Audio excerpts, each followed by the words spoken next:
السلام عليكم حبايب قلبي.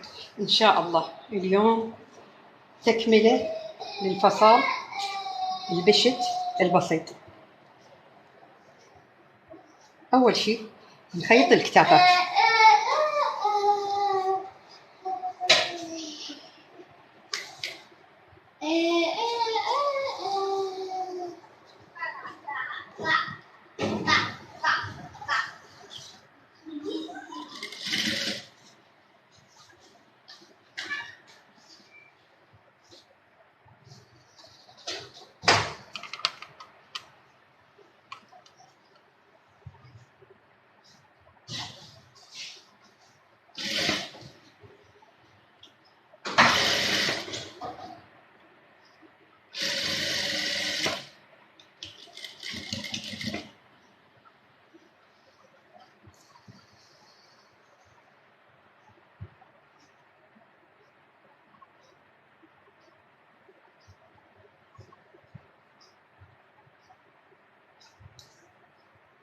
هسه الكتف الثاني.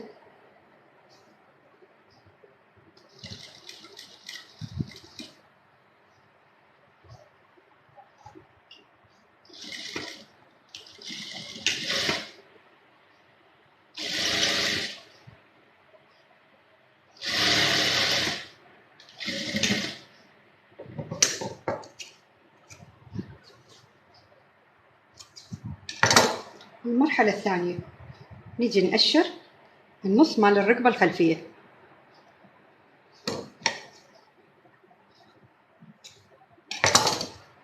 نجيب المسطرة اللي هي المفروض تتخلى من بداية الركبة. احنا طبعا القماش مالتنا ما راح يكفينا انه يفر كل المكان، لازم نحط قطعتين. من نحط القطعتين يصير اكو خياط خلفي لازم.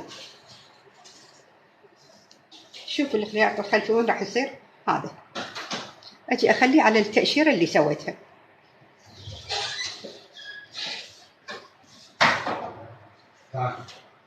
هاي التأشيرة اخليها على الخياط بالضبط. فيت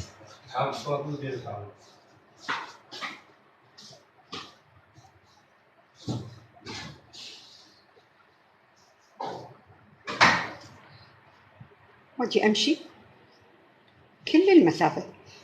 بس تلاحظون انه المسطرة بيها لاصق والقماش ما بيلاصق، فالقماش راح يمط.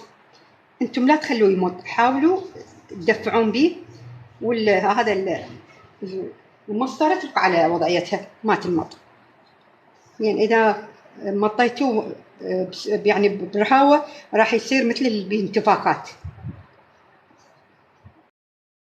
ليش لا تضغطون عليه بالخرط بالضغط. نجي نستمر على كل المسطرة نثبتها حتى الزايد يطلع من جوا. ما يطلع جوا.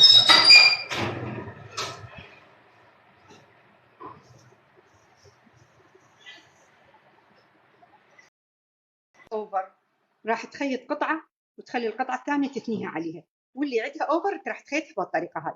يعني اول شيء اذا تردين تخيطينها وانت ما عندك اوفر، خيطين هاي القطعة ثبتيها وكملتي، تردين هاي على هاي وتثنينها، هاي تثنينها وتخليها عليها وتضربين عليها خياط. بس اذا عندك اوفر، انا عندي اوفر، راح اسويها بالطريقة هاي. هاي الطريقة اسهل للي عندها اوفر.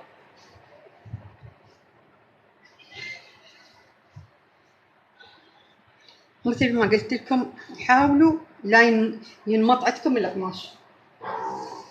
ومن تخيطون القدم عادة إذا القماش بيمطة، أو أكو قسم من الناس يسمونه لقرة، هي هاي الكلمة مو كلمتنا، إحنا العراقيين نسميه يمط. فشو تسوين؟ قدمك يصير على المكان اللي بيلاصق. إذا خليتي على المكان اللي ما بيلاصق راح القدم يدفعه فيشوه شغلك.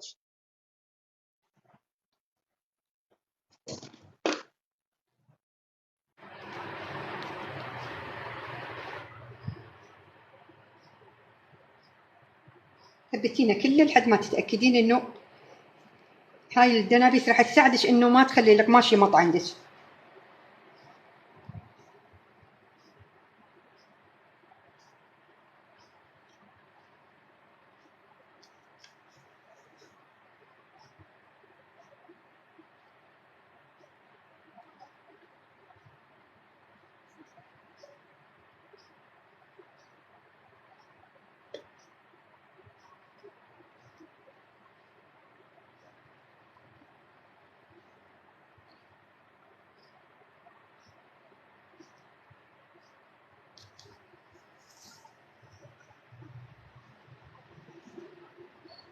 إذا ثبتي هاي الاتجاه الثاني يصير عندك سهل، يعني ما يحتاج الاتجاه الثاني تدنبسي.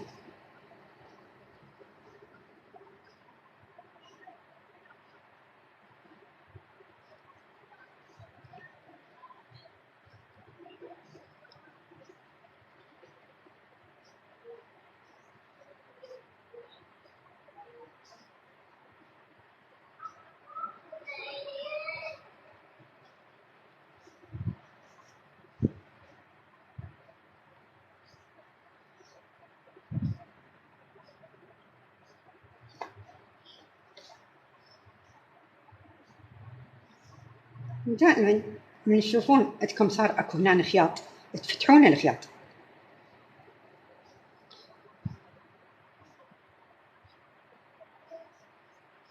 ما قلت لكم القطعة ما راح تكفي تفر كل الفستان، فبهيج حالة تضطرين تكملين خياط شوية يصير جو. لازم هاي بكل الحالات، ماكو قماش يكفي كل الفستان، قصدي البشت. هاي شوفوا لبستها بحيث هاي تكون ما مخروطة، ما تنخرط. هسه هذا طلع عندي زايد جوه، شوف شلون زايد طلع عندي جوه. هذا بعدين من ورا ما خيط اقصه، وخياطي دائما يكون على المكان اللي هو قوي اللي بيه لاصق، لان اذا خيطه من جوه راح القدم يدفع القماش.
شوفوا مثل ما تلاحظون جاي متساوي، ما بي هذا ما بي انتفاخ، وهذا هو اللاصق اصلا هو لازمه ما يخليه يتحرك. وهذا شكله من بعد ما تخيط. هذا بعدين ادرب له اوفر.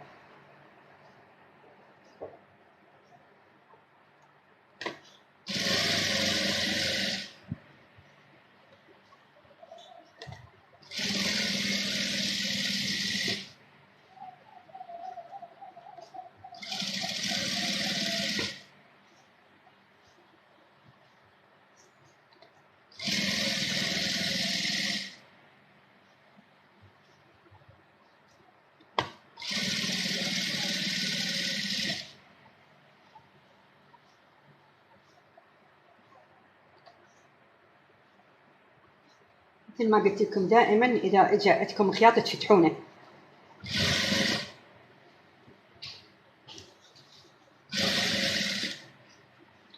هسه خلصت الاتجاه الاول، وصلت النص الركبه الخلفيه.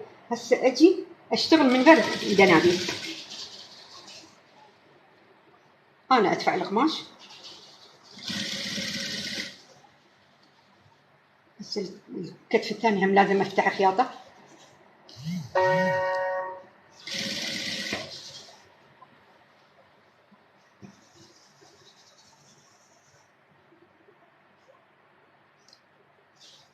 ان شاء الله حبيبتي. الخيط راح فد يوم من الايام راح اسوي لكم شلون لضمت الخيط لهاي الماكينه. طبعا هي كل ماكينه لها شكل ثاني، بس هاي الماكينه بالذات انا ان شاء الله اراويكم شلون راح تلضمونها. بعد عمري خياطه وابداع. سلمين. بعد عمري مطيبه، الله ربي يحفظك.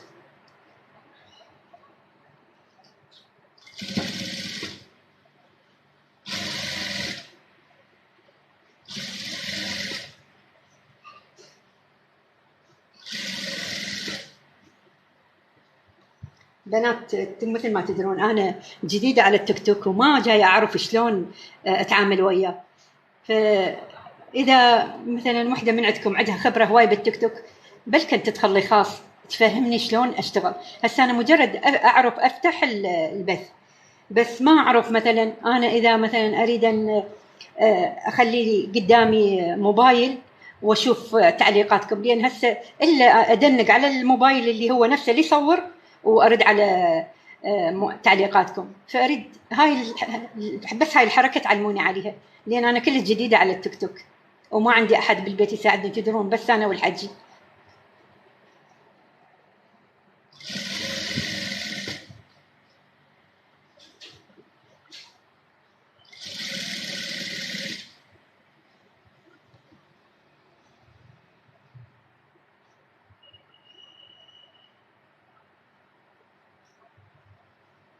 بعد عمري ام مؤمل، يا رب الستر والعافيه لك، يعطيك العافيه حبيبتي.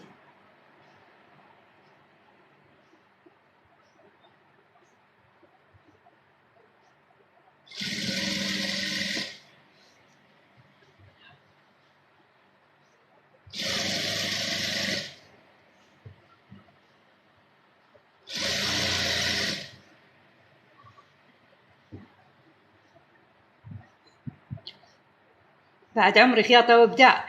يا ريت تدخلي لي خاص، انا اسالك وانت تجاوبيني على اي شيء انا يصعب علي. تسلمين.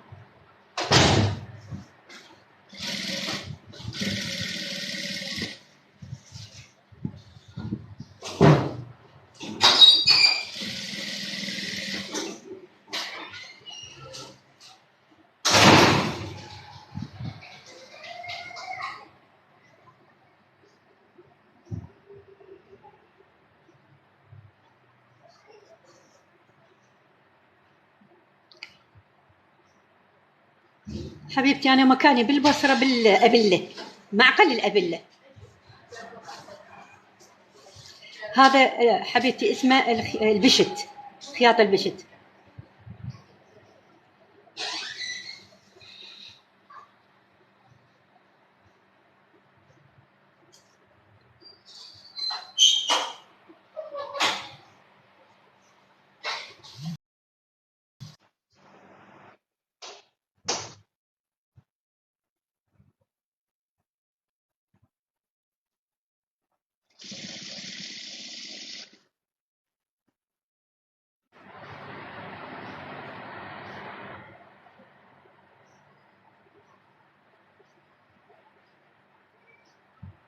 بعد عمري مطيبه. تسلمين.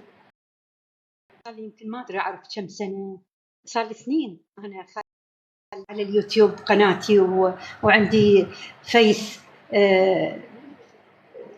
2 جروبات، وعندي للموديلات وللباترونات، هذني كلهن بنفس الاسم وبنفس الصورة.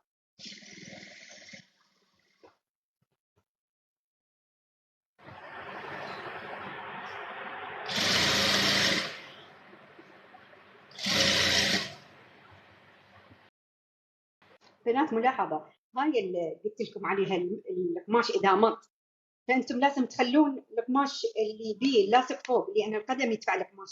في حاله صار عندكم هيك حاله، لا تخربون فصالكم من تلقون ماط وصاير الايمن اطول من الاقصر مثلا، هيك لو الاقصر اقول الايسر اطول من الايمن. فهاي الحاله مو العيب بالفصل، العيب انه القماش مط وصار واحد اطول من الثاني، فترجعين تفتقينه وتدنبسينه وتشتغلين على المكان اللي هو قوي اللي بيه اللاصق، لان هاي الحاله راح تخرب. اذا انت مبتدئه راح تخربط عليك شغل، فتقومين انت لان ما تعرفين تقصين الزايد، فبهيك يعني خربتي القماش، يعني فصالا نهيتيه، خربتيه بعد ما